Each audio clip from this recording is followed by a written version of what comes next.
അങ്ങനെ ഇരുന്നപ്പോഴത്തേക്കേ മുട്ട പപ്സ് കഴിക്കേണ്ട ഒരാഗ്രഹം എനിക്കല്ല കേട്ടോ, ചിന്നുവിന്. ചിന്നു ഫുള്ള് സാധന സാമഗ്രികളൊക്കെ വാങ്ങിച്ചിട്ട് നേരെ മുകളിലോട്ട് കയറി വന്നു.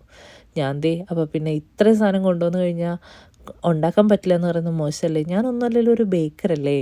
അതുകൊണ്ട് തന്നെ ദേ ഷീറ്റ് എടുത്തിട്ട് ഞാൻ കട്ട് ചെയ്തു. ആ ടൈമിൽ അമ്മ നല്ല ഒന്നാം തരം മുട്ട റോസ്റ്റ് ഉണ്ടാക്കി. അമ്മയുടെ മുട്ട റോസ്റ്റ് വേറെ ലെവലാണ് കേട്ടോ. പിന്നെ ദേ പുഴുങ്ങിയ മുട്ടയും മുറിച്ച് നമ്മളത് നന്നായിട്ട് സീൽ ചെയ്തു. ഇത് നല്ലോണം സീൽ ചെയ്യണം കേട്ടോ, അല്ലെങ്കിൽ ഇതിൻ്റെ ഗ്യാപ്പ് ഉണ്ടെങ്കിൽ ആ ഗ്യാപ്പിൽ കൂടെ മസാല ചൂടായി കഴിയുമ്പോഴത്തേക്ക് പുറത്തോട്ട് ചാടും. പിന്നെ പപ്സ് പൊട്ടിയൊക്കെ പോകും, ഒരു ഭംഗി ഉണ്ടാവില്ല. അത് എല്ലാ മുട്ടയും ഇതേപോലെ വെച്ചിട്ട് നമ്മൾ സീൽ ചെയ്ത് നമ്മൾ ഒരു ബേക്കിംഗ് ട്രേയിലോട്ടാണ് വെക്കുന്നത്. പക്ഷേ ആ ടൈമിൽ ഞാൻ നോക്കിയപ്പോഴത്തേക്ക് എൻ്റെ കയ്യിൽ വേറെ ബേക്കിംഗ് ഷീറ്റ് ഇല്ലായിരുന്നു. അതുകൊണ്ട് ഞാൻ ആ പഫ് പേസ്ട്രി ഇരുന്ന ആ സെയിം ഷീറ്റ് തന്നെ വെച്ചിട്ടാണ് ഞാൻ ബേക്ക് ചെയ്യാണ്ട് ഉദ്ദേശിച്ചത്. അപ്പോൾ ദേ വേഗം അതെല്ലാം ട്രാൻസ്ഫർ ചെയ്തു. അത് കഴിഞ്ഞിട്ട് ദേ എഗ് വാഷ് ചെയ്യണം. എഗ് വാഷ് ചെയ്യുന്നത് ജസ്റ്റ് എഗ്ഗ് പൊട്ടിച്ചിട്ട് അത് മുകളിലിങ്ങനെ സ്പ്രെഡ് ചെയ്ത് കൊടുക്കുക. ഇതെന്തിനാണെന്ന് വെച്ചാൽ ആ പഫിന് ഒരു മഞ്ഞ കളർ വരില്ലേ, നന്നായിട്ട് ക്രിസ്പി ആയിട്ട് വരുന്ന ആ മുകളിലത്തെ ഭാഗത്ത് ഒരു മഞ്ഞ കളർ വരും. ആ കളർ വരുന്നത് ഈ എഗ് വാഷ് ചെയ്യുന്നതുകൊണ്ടാണ്.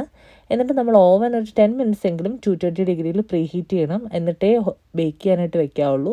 ഒരു 15 മിനിറ്റ്സ് മാക്സിമം. അപ്പോഴത്തേക്ക് ദേ നമ്മുടെ പപ്സ് റെഡി ആയിട്ടുണ്ട്. നല്ല അടിപൊളി പപ്സ്, നമ്മൾ ബേക്കറിയിലൊക്കെ കിട്ടുന്ന സെയിം സാധനം, വേറെ ലെവലാട്ടോ. എല്ലാവരും ട്രൈ ചെയ്യണം.